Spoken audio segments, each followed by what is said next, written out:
What's up everybody, Netherrealm Alucard, back again for yet another YouTube video, and today I'm going to be discussing what if they made another Spy Hunter game.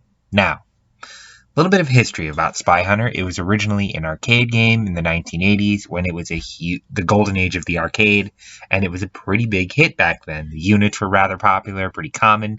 You don't see them too often now for obvious reasons, but hey, that's one thing. That's one of the consequences of the flow of time.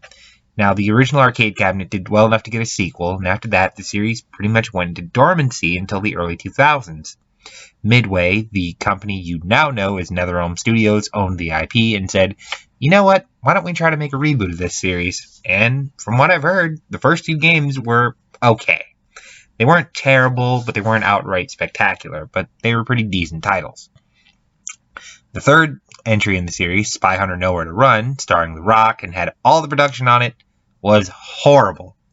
They were so concerned about making a big production of a game than actually making a solid game in general, which is important, because if a game is terrible, people aren't going to buy it.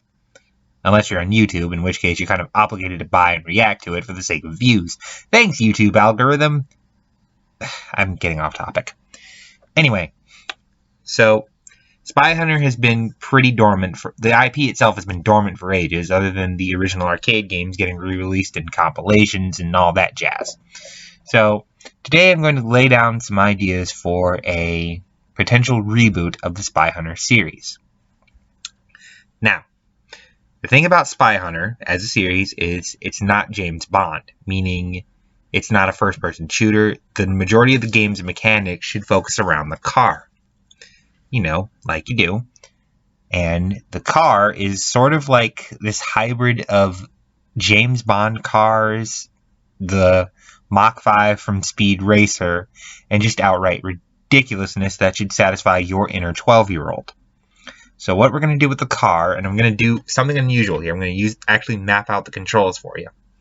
I'm going to go with the right shoulder buttons, R1 and R2, I'm using a PlayStation 2 controller for reference here, as the, well, pretty much the, controlling all of the car's weapons. R1 being the front-facing weapons, such as machine guns, rockets, all that jazz, and R2 in charge of rear-facing weapons.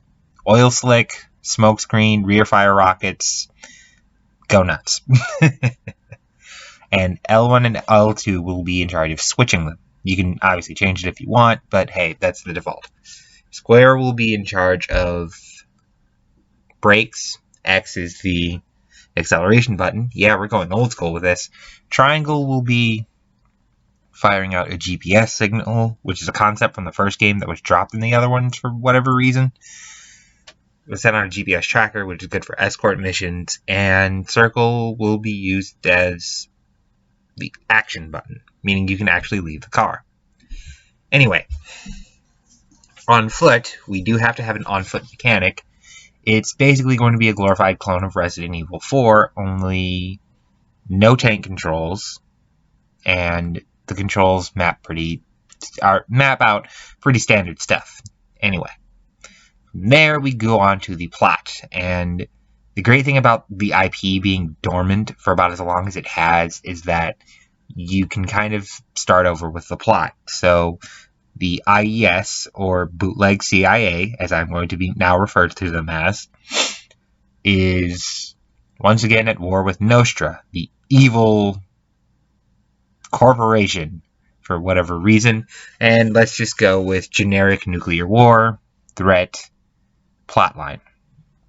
So, yeah, that's really all I had, all the notes I had for the Spy Hunter games, because they have to be arcadey, but at the same time, you can't do them as an open world game. They just don't work that way.